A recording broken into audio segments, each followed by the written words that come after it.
Have you ever looked up at the night sky and wondered about the vastness of the universe? That sense of wonder, that curiosity, is the same spark that drives invention.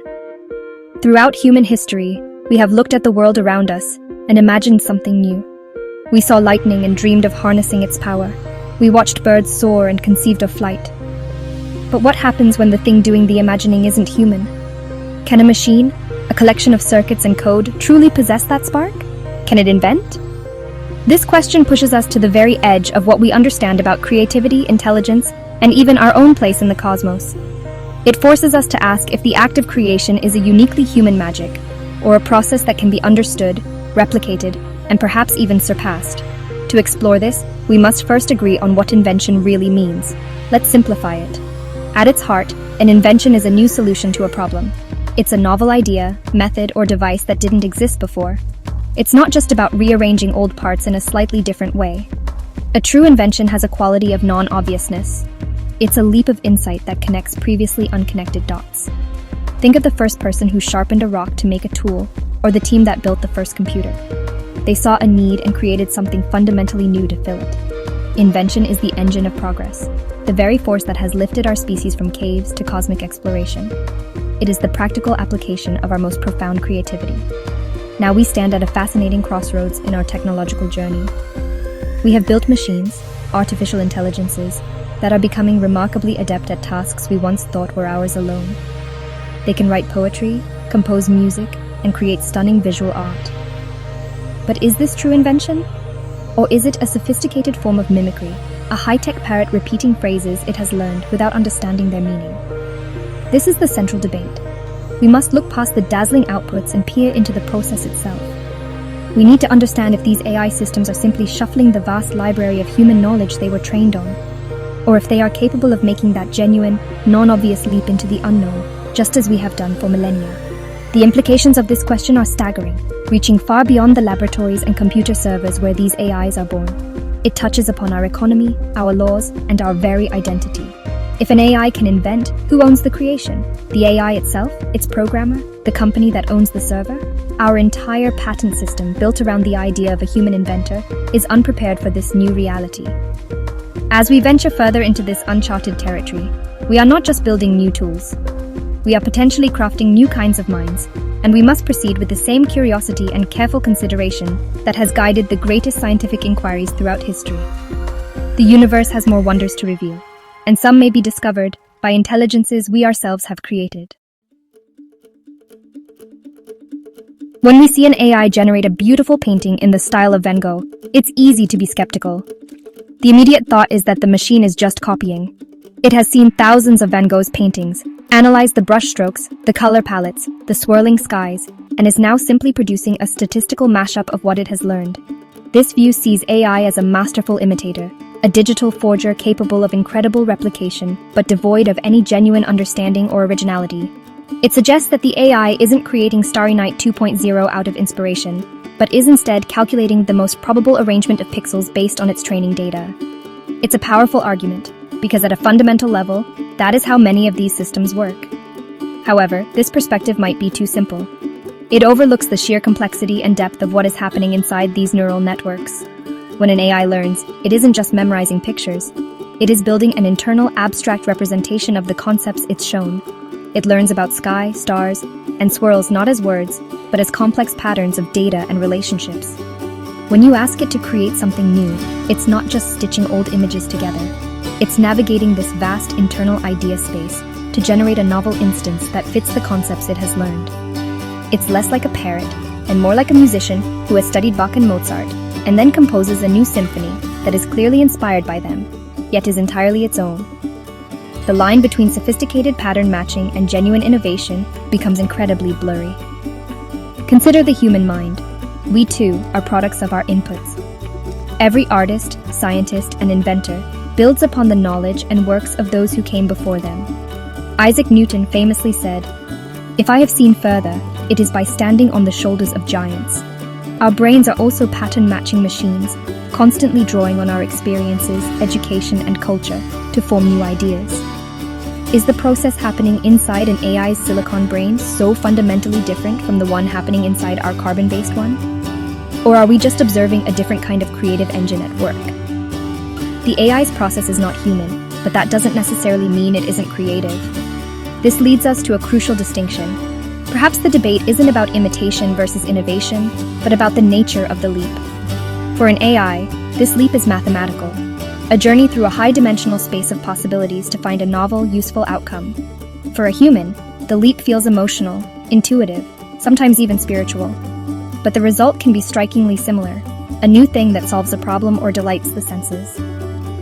The AI may not feel the beauty of its creation, but it can produce it. As we build more complex systems, their ability to navigate their internal landscapes and find surprising, valuable connections will only grow, challenging our long-held beliefs about where new ideas truly come from.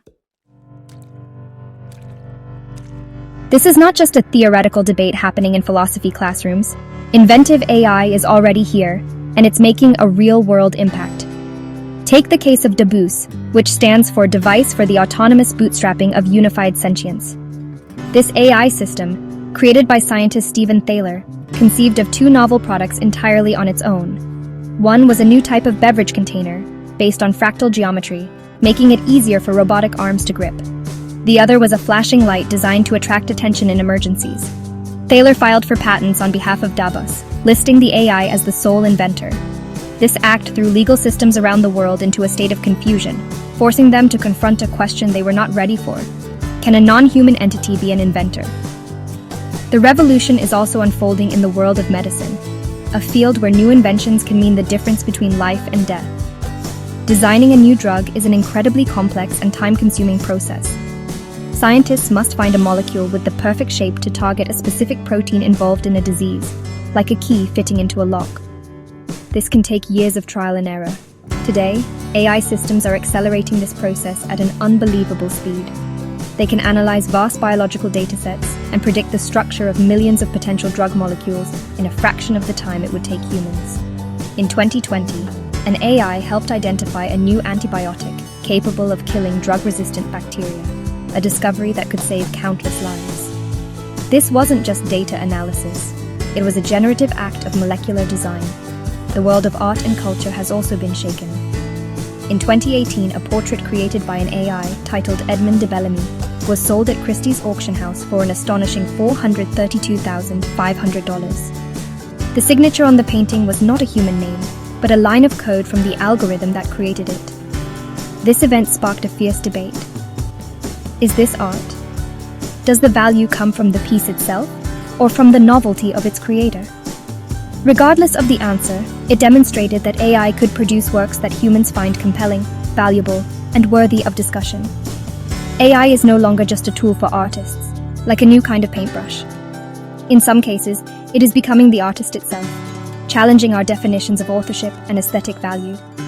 These examples, DABUS, AI-driven drug discovery, and auctioned AI art, are not isolated incidents. They are the early signals of a profound shift. We are witnessing the emergence of a new class of problem solvers. These systems are moving beyond simple classification and prediction into the realm of generation and creation. They are actively participating in the process of innovation across science, engineering, and the arts. They are inventing new things that are useful, novel, and non-obvious. The evidence is mounting that AI's capabilities are expanding into territory we once reserved exclusively for the creative human mind. The question is no longer if AI can invent, but what we will do now that it has started. When we talk about great human inventors, Leonardo da Vinci, Marie Curie, Steve Jobs, we don't just talk about their creations, we talk about their passion, their drive, their relentless curiosity. We talk about their consciousness. This is the inner world of thoughts, feelings, and self-awareness that seems to fuel our greatest achievements. An inventor has a will, a desire to solve a problem or bring a vision to life. They experience the frustration of failure and the exhilarating aha moment of discovery. This internal, subjective experience seems central to our concept of creativity. Can an AI, which we believe lacks consciousness, truly be called an inventor in the same way? It may produce a novel design, but does it too? This is perhaps the deepest chasm separating human and machine creativity. An AI operates based on algorithms and data. It follows its programming, optimizing for a goal set by its human creators. It doesn't have a personal stake in the outcome. It doesn't want to cure a disease or yearn to create a beautiful piece of music. It has no personal story, no lived experience, no emotional context to draw from. Its creative process, however complex, is ultimately without personal meaning to the machine itself. For many, this lack of inner life, of qualia, means that no matter how impressive its output, an AI can only ever be a sophisticated tool, an extraordinary hammer, but a hammer nonetheless. However, we must be careful not to define inventions solely by our own human experience. Does the universe care if a discovery was made with passion or with cold, hard logic? A new scientific law is true whether it was uncovered by a person dreaming of the stars or by an algorithm sifting through petabytes of data. The utility of an invention, a new drug that saves a life, a new material that improves technology, is real regardless of the inventor's state of consciousness. To an outside observer, who only sees the problem and the novel solution, the origin of the intent may not matter. We may be placing too much emphasis on the internal, unobservable process and not enough on the external, observable result. This forces us to consider a fascinating possibility. What if intent and consciousness are not prerequisites for invention, but are simply the way that one particular kind of intelligence, the human kind, happens to do it? It could be that our evolutionary path tied creativity to our survival instincts, our emotions, and our social nature. An artificial intelligence, born of a different evolution in silicon, might achieve the same creative ends through a completely different, non-conscious pathway. The universe is vast and filled with phenomena we are only beginning to understand. It would be a uniquely human kind of hubris to assume that our particular brand of conscious thought is the only path to genuine discovery and creation. For centuries, the scientific method has been a deeply human endeavor. It begins with observation, followed by a hypothesis, an educated guess, and then rigorous experimentation to test that guess.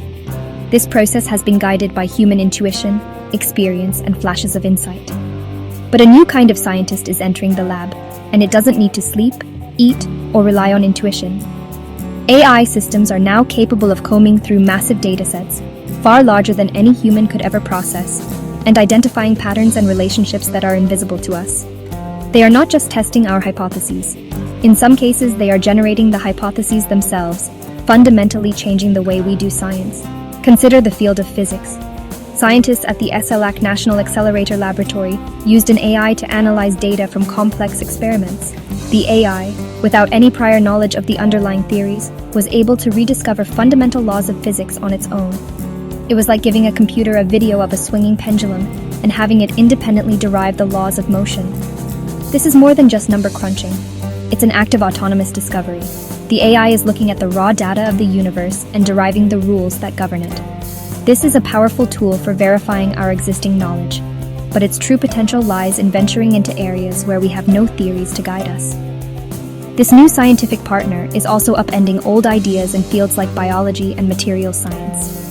For example, AI can predict how proteins will fold into their complex three-dimensional shapes, a problem that has stumped biologists for decades.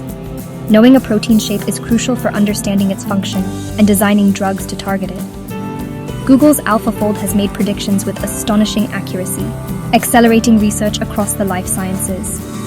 The AI isn't just following human instructions, it's revealing fundamental principles of biology.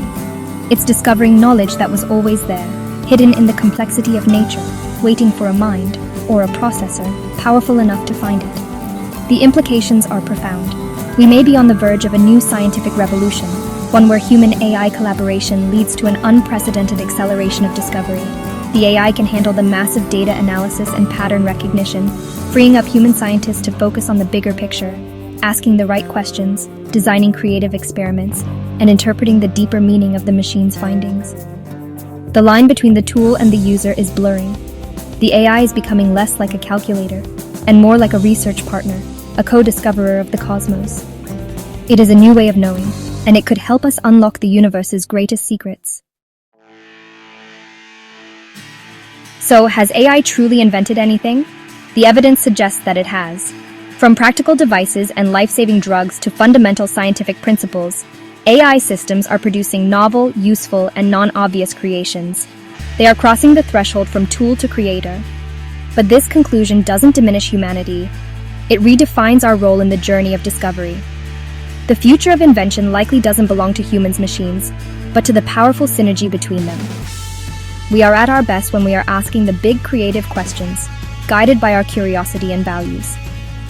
The AI is at its best when it is exploring the near infinite space of possibilities to find the answers. This is the model of human-AI collaboration that will define the 21st century. This new reality demands that we think differently. Our legal systems must evolve. We need new frameworks for intellectual property that can accommodate non-human inventors.